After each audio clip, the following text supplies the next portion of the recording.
morning! For today po, practice questions part 2. Unahin po muna natin ang micro number 1. Filters generally used in biological safety cabinet to protect the laboratory worker from particulate and aerosol generated by microbiology manipulation. We have the HEPA filter, high efficiency particulate air filter in biological safety cabinet. Now, this removes organism with a size larger than 0.3 micrometer. Ano po mga organism to? Yung mga bacteria, yung mga fungi, remember, yung mga viruses, ang sukat po ng virus, 0.01 to 0.3 micrometer in diameter. Because of their small size, yung mga viruses po na to, they can pass through this filter. Correct answer number 1, letter D. Number 2, which test is used for the determination of inducible clindamycin resistance in staphylococci and streptococci? Huwag kakalimutan the D-zone test. Kailan po ito ginagawa? Kapag ang initial result sa Miller-Hinton-Agar ay resistant to erythromycin and sensitive to clindamycin. Magkaibang antibiotic po ito, pero kapag yung organism po resistant to erythromycin, inaasahan din po na resistant to clindamycin. Pero pag ganito po yung result, so anong follow-up activity? The D-zone test. So to continue number 3, the D-zone susceptibility test is used to test inducible resistance on SOD strain, demonstrating an initial antibiotic susceptibility profile of resistant to erythromycin, sensitive to clindamycin. Ulit, magkaibang antibiotic, pero kapag ang organism resistant to erythromycin, dapat resistant din to clindamycin. Kapag ganito yung result, magpo-perform tayo ng D-zone test. Ngayon po, paano po ginagawang D-zone test? Wait lang. Number 3, correct answer, letter B. Ito na po. So, sa Miller-Hinton-Agar with the organism, strict natin, swab natin yung organism sa Miller-Hinton-Agar, maglalagay po ng dalawang antibiotic, erythromycin at clindamycin. After incubation, ano po yung positive result dito? Positive po kapag ang zone of inhibition with clindamycin ay D-shape. Negative po kapag circular or round. So, dito po sa first part, negative kasi circular ang zone of inhibition. Dito naman po sa second positive, D-zone, shape, zone of inhibition. Ang pangatlong question po dito, ano daw po yung antibiotic that induces clindamycin resistance? Erythromycin. So, ano pong reporting ito kapag positive? Positive for inducible clindamycin resistance. Kapag circular, negative po yun. Ito naman po yung, ito po yung picture, ito po yung sa actual picture. Sa first part po, ito po yung erythromycin, ito po yung clindamycin. Ano po yung negative dito? Circular yung zone of inhibition. Ano po yung positive result dito? D-zone, yung shape of inhibition with clindamycin. Ano nga po ulit yung antibiotic that induces clindamycin resistance? Erythromycin. Number 4, which selective medium is used for the isolation of gram-positive organism? Columbia cholistate nalidixic acid agar. Remember sa previous discussion natin, itong agar na to ay selective for gram-positive bacteria. Yung letter B po, TSA with 5% ship blood will support the growth of both gram-positive and gram-negative organism. EMP will support the growth of gram-negative enteric bacilli, and modified Taylor-Martin medium will support the growth, selective for growth of Neisseria gonorrhoeae. Correct answer number 4, letter A. Number 5, an isolate of Staphylococcus aureus was cultured from an ulcer obtained from the leg of a diabetic 79-year-old female patient. The organism showed resistance to methicillin. So ano pong pinag-uusapan dito? Yung MRSA. Methicillin-resistant Staphylococcus aureus. Huwag pong kakalimutan, ano po yung responsible sa MRSA, the MECA gene. And ano po yung drug of choice for MRSA? Vancomycin. Kung maalala nyo, isa sa mga adverse reaction ng vancomycin, yung red man syndrome. Baka maitanong po sa pag-aaral natin ng clinical chemistry. Correct answer number 5, letter C. Number 6, an antimicrobial susceptibility method recommended to detect vancomycin intermediate S. aureus. Vancomycin intermediate, Staphylococcus aureus, DMIC broad dilution.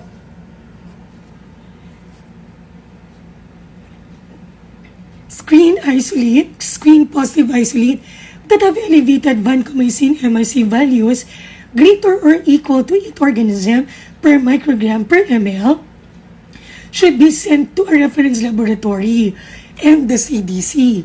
Alarming po ito, remember? Na-mention natin kanina, for MRSA, drug of choice for MRSA, vancomycin. Correct answer number 6, letter A. Number 7, nutritionally variant streptococci. For growth, ito po yung mga strep requiring cysteine and pyridoxal or vitamin B6. Sila po yung tinatawag natin na thiol requiring strep. Remember, ang cysteine is a sulfur-containing amino acid. Pag sinabi pong thiol, sulfur, ito rin po yung tinatawag natin na satelliting strep. Satelliting strep, nako manang-mana po sa mga hemophilus, magpo-produce ng satellite colonies around S. aureus kasi si S. aureus po ay producer ng vitamin B6 or pyridoxal. So number 7, which of the following test supplies this requirement? The staphylococcal cross-streak. Sino po to? Yung mga MVS, si Streptococcus defectivus, Streptococcus adjacens. Ngayon po, huwag kakalimutan, under na po sila ng anong genus? Abiyotrophia. Correct answer number 7, letter D. Number 8, which two diseases are usually preceded by infection with beta-hemolytic strep? Ang tinutukoy po dito yung gas. Kapag nakita po yung acronym na gas, this is for group A, Streptococcus. Sino po ito? Si Streptococcus pyogenes. Ano po yung complication of untreated strep pyogenes infection? Acute glomerulonephritis and rheumatic fever. So ano po yung mga test dito? Mga serologic test like yung test for ESO or anti-DSB. Ngayon po kapag na-mention po yung kidney biopsy or renal biopsy in case of acute glomerulonephritis, hindi po mag-grow dito. So, renal or kidney biopsy. Pasensya na po sa sulat ko. Hindi po mag-grow dito si Streptococcus pyogenes. Ano pong makikita natin sa kidney or makikita ng pathologist sa kidney? Mga deposit of immunoglobulin or kaya complement or mga immune complex deposit sa kanyang kidney. Pero wala pong growth dito ng strep pyogenes. Ano pong practical na test po para dito? Yung mga serologic test, anti-streptolysin O antibody or anti-DNase B test. Again, complication of untreated strep pyogenes infection, acute glomerulonephritis, rheumatic fever. In the case of acute glomerulonephritis, inulit ko po, wala pong growth ng organism sa kanyang kidney. Ano pong evidence sa kanyang kidney? Mga immunoglobulins, complement, or immune complexes. Wala pong growth dito si strep pyogenes. Correct answer number 8, letter B. Number 9, vancomycin-resistant gram-positive Coccobacillus resembling Streptococcus viridans group was isolated from the blood of a 42-year-old female undergoing a bone marrow transplant. The PYR and the leucine aminopeptidase test were both negative. Una po, catalyst, the following result were noted, catalyst test negative. Hindi na po pwede dito si Staphylococcus at Micrococcus. Bakit? Kasi parehas po silang catalyst positive. Ang mga strep po, they are vancomycin sensitive, except of course for Enterococcus na vancomycin resistant. Ang leuconostoc din po is vancomycin resistant. Ngayon po, sabi po dito, yung PYR and lab test are negative. Ang Enterococcus, yung PYR test dito ay positive. Sino po itong PYR lab negative? Take note, yung mga strep po are lab positive. Sulit ko na rin po. So, inulit ko po. Vancomycin resistant, gram-positive Coccobacillus resembling strep viridans, PYR and lab tests were negative. So, ang valuable characteristic po na tatandaan dito, vancomycin resistant, PYR negative, hindi po pwedeng Enterococcus although resistant to vancomycin, Enterococcus or PYR positive, lab negative. So, correct answer letter A, leuconostoc. Number 9, letter A. Number 10, a question lifted from BOC. The antimicrobial susceptibility test for Klebsiella pneumoniae isolated from a pleural fluid had the following result: amikacin sensitive, ampicillin sensitive, cefazolin susceptible, cefoxitin susceptible, gentamicin susceptible, tobramycin susceptible. So, ano pong mali po dito for Klebsiella pneumoniae? Ang Klebsiella pneumoniae, they are usually resistant to ampicillin. This is unusual biogram and should be verified. So, correct answer number 10, letter B. Verify the result as it is unusual for Klebsiella pneumoniae to be sensitive to ampicillin. Inuulit ko po, ang Klebsiella pneumoniae, they are usually resistant to ampicillin. Correct answer number 10, letter B. Number 11, a blood culture from a 64-year-old male with lymphoma was positive for growth within 18 hours of incubation. The organism is a non-lactose fermenting gram-negative bacillus on McConkie agar. Further testing gives the following reaction. Na-mention po dito yung phenylalanine deaminase. Remember, sino po yung mga positive for phenylalanine deamination? PPM. Proteus, Providencia, Morganella. So, sa part na ito, pwede na natin i-eliminate ang sirasya.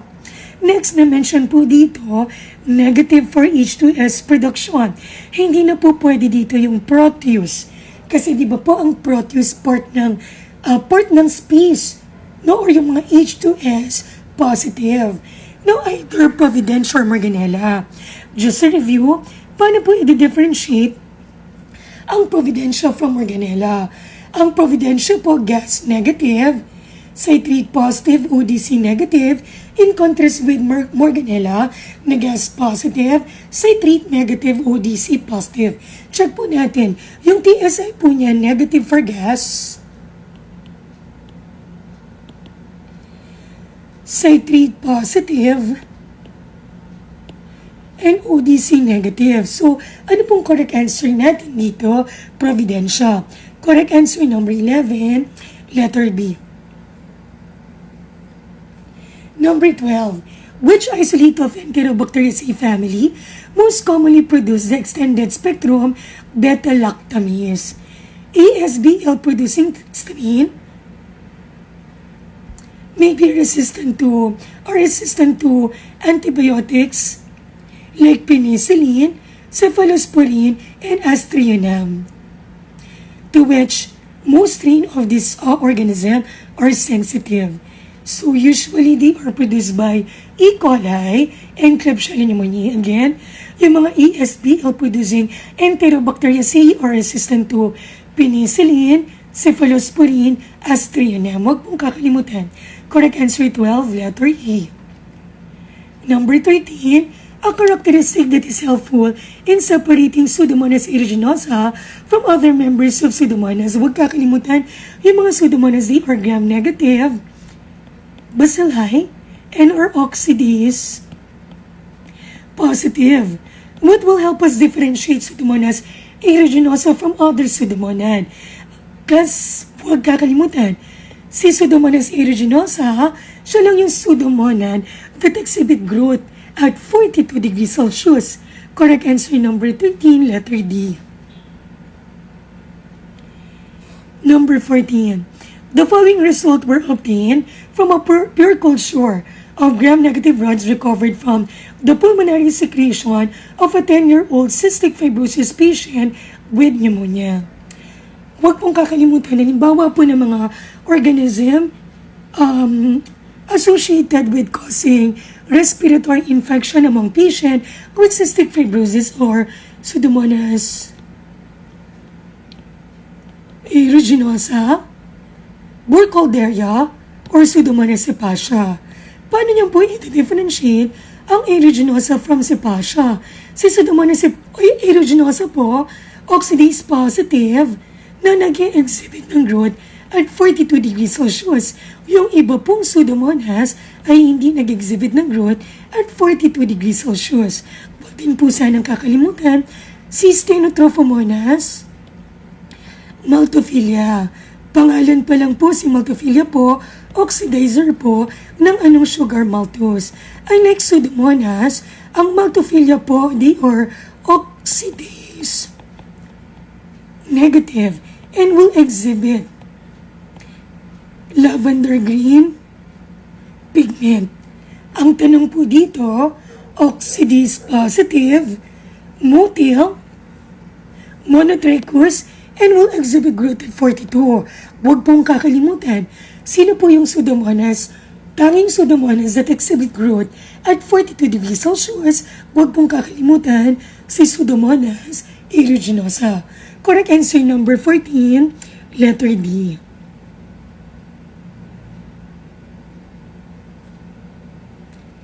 Number 15. A 17-year-old female, again a patient with cystic fibrosis, is diagnosed with pneumonia. A sputum sample grew in gram-negative bacilli with yellow smooth colonies that have the following biochemical reaction. It is oxidase positive, K over K non-fermenter of glucose, sucrose, and lactose. Negative for fluorescence, positive for lysine decarboxylation. Una po,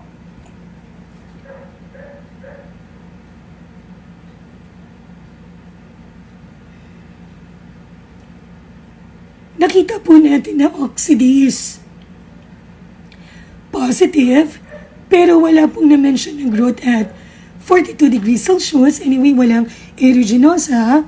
Hindi naman po pwedeng Stenotrophomonas maltophilia kasi ang maltophilia po ay oxidase negative. So, ano pong correct answer natin dito? Si Burkholderia cepacia. Again, na-mention po natin si Pseudomonas aeruginosa, oxidase positive but will exhibit growth at 42 degrees Celsius.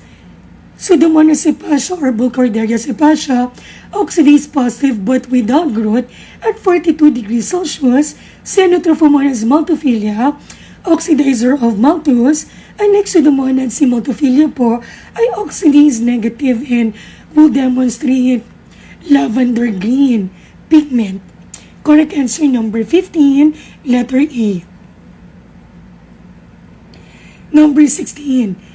A question lifted from our a sputum culture from a 13-year-old cystic fibrosis patient grew a predominance of short, gram-negative rod that tested oxidase negative on McConkie chocolate and blood agar. The organism appeared to have a lavender green pigment.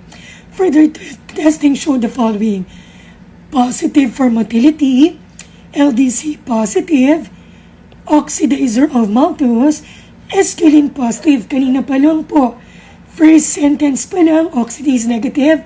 Second sentence, lavender green pigment. At ito, oxidizer of maltose. Ano pong sagot natin dito?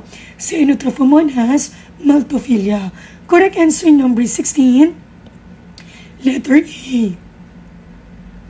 Number 17, an organism that exhibit the satellite phenomenon around colonies of Staphylococcus aureus. Huwag kakalimutan, Haemophilus influenzae po ay magpo-form ng dewdrop or satellite colonies around S. aureus. Bakit?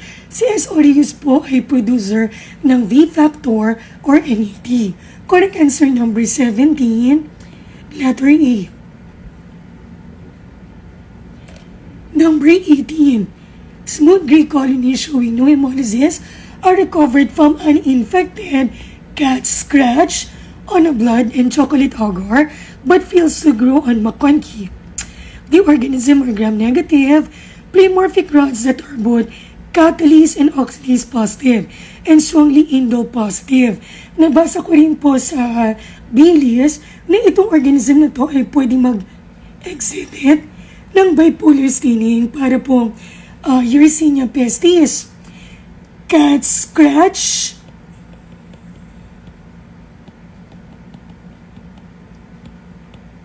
or cat bite. Huwag kakalimutan, Pasteurella multocida. Iba po ito sa cat scratch disease. Pag cat scratch disease naman po, Bartonella henselae or Ophiophelis. Inuulit ko po, iba po ito sa cat scratch disease. Pag cat scratch disease na po yung may disease, Bartonella henselae, ito po yung dating Rockalimia henselae at Ophiophelis. Salamat po. Correct answer 18, letter B. Number 19, a gram-negative bacillus on dark field examination will exhibit a gliding motility. Huwag pong kakalimutan, under po ito ng anong genus, Capnocytophaga. Correct answer number 19, letter E. Just a review, sino po yung may tumbling motility? Yung mga listeria. Sino naman po yung may gliding motility? Ito na nga po, Capnocytophaga. At huwag pong kakalimutan, sino naman po yung may darting motility? Campylobacter. Or gram-negative bacilli with a darting motility is Campylobacter. Correct answer, gliding motility, Capnocytophaga. Number 19, letter E. Number 20, hasek, hindi ko po ito gawa-gawa, Haemophilus actinobacillus cardiobacterium, Echinella kingella. Ito pong mga organism na to are associated with endocarditis at pare-pares po silang capnophilic. Ano pong ibig sabihin nito? Ibig sabihin, for growth po, they will require 5 to 10% carbon dioxide. Correct answer number 20, letter B. Number 21, an organism from a peritoneal abscess is isolated from a kanamycin, vancomycin, leak blood agar, and show black colonies on BBE agar, Bacteroides bullosculin agar. It is non-pigmented, catalase positive, and indole negative. The genus of this organism is Bacteroides. Again,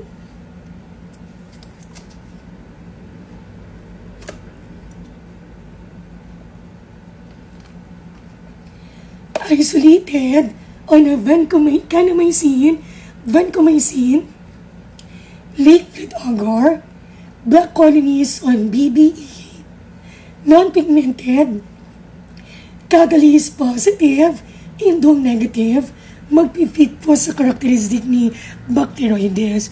Correct answer 21, letter B.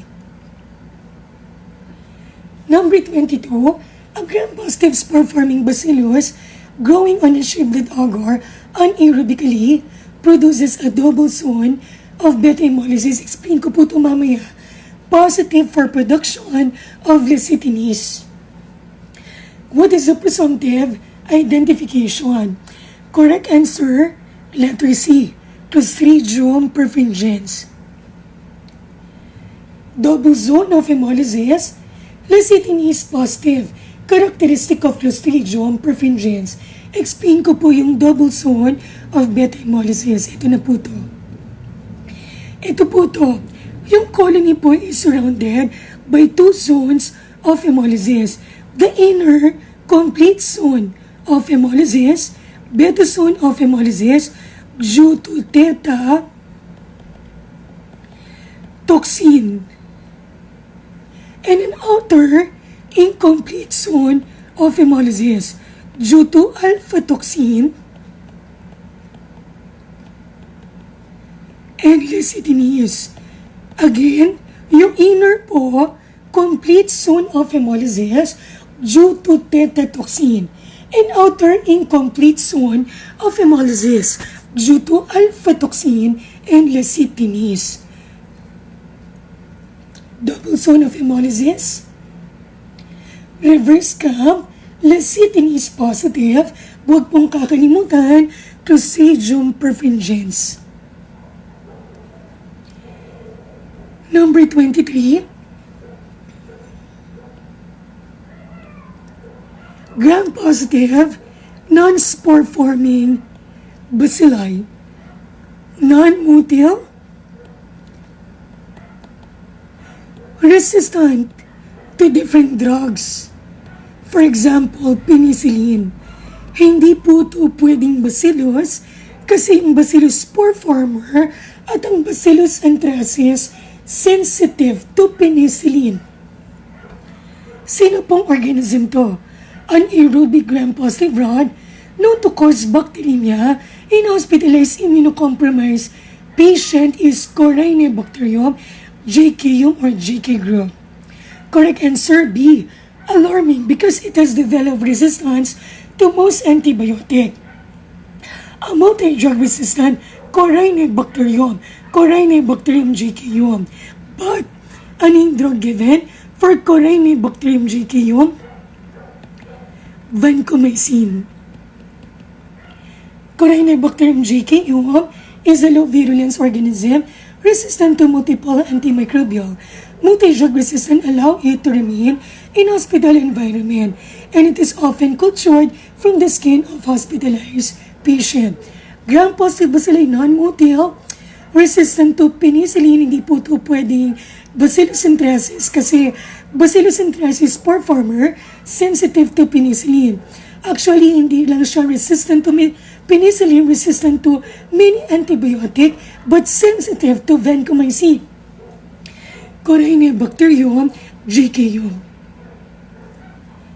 Ito na nga po, Corynebacterium JKum resistant to most antibiotic except vancomycin. It is reported to be resistant to a wide range of antimicrobials such as penicillin, cephalosporin, macrolide, aminoglycoside. For now, the drug of choice for treatment of Corynebacterium JKum infection is vancomycin. Huwag pong kakalimutan. Number 24, Mycobacterium tuberculosis complex can be identified directly in AFV smear positive respiratory specimen the same day the smear was read by molecular testing. Correct answer number 24, letter B. Number 26, the urease test is needed to differentiate Mycobacterium scrofulaceum from Mycobacterium gordonii. Huwag kakalimutan, ito pong dalawang organism na to or scotochromogen. Ano pong ibig sabihin pag sinabing scotochromogen? They are pigmented in light and in dark. So usually, paano po sila dinidifferentiate? The urease test. Huwag kakalimutan, si Mycobacterium scrofulaceum ay urease positive, si Mycobacterium gordonii ay urease negative.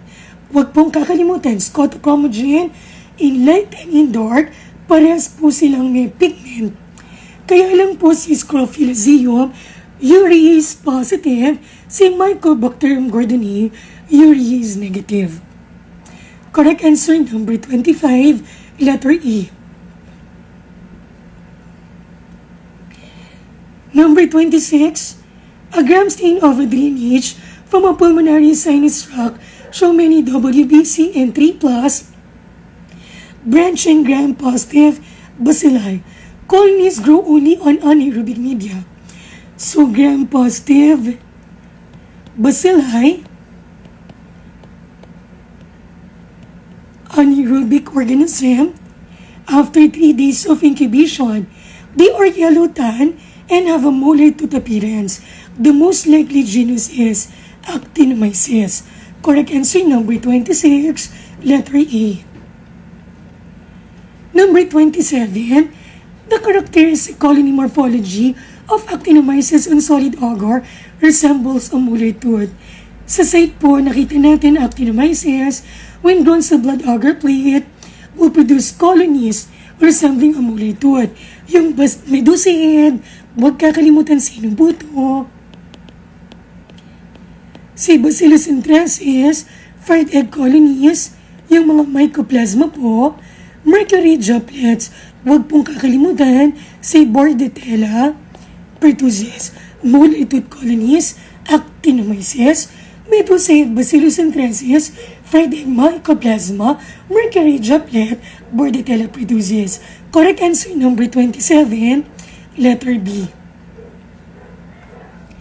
Number 28, na-mention po natin to during our recap, using a fluorescent microscopy, a wet preparation of skin tissue reveals a fluorescent septic typha. The smear was prepared using chalcofluoride. Used for fluorescence microscopy, specifically chalcofluoride, stains the fungal cell wall. Ano pang part ng fungal cell wall?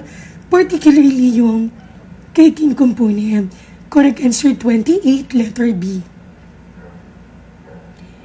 29, the laboratory worker should always work under a biological safety hood when working with cultures of,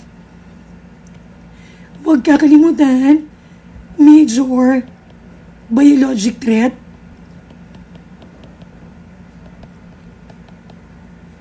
among the dimorphic fungi or Histoplasma capsulatum and Coccidioides immitis. Now, the arthroconidea of Coccidioides immitis are highly infectious. Cultures must be handled with care to minimize aerosol. Correct answer 29, letter D. Number 30, which of the following is the specimen of choice for detecting rotavirus? Common po itong nagkukause ng diarrhea and gastroenteritis among children. Yung mga adults po dito, asymptomatic. Ano pong pinaka-sample for recovery of rotavirus? Stool. Ano pong mga test po dito? Latex agglutination at saka po ELISA. Salamat po. Hanggang dito lang po muna sa number 30. Pakicheck po yung susunod na video. Thank you po.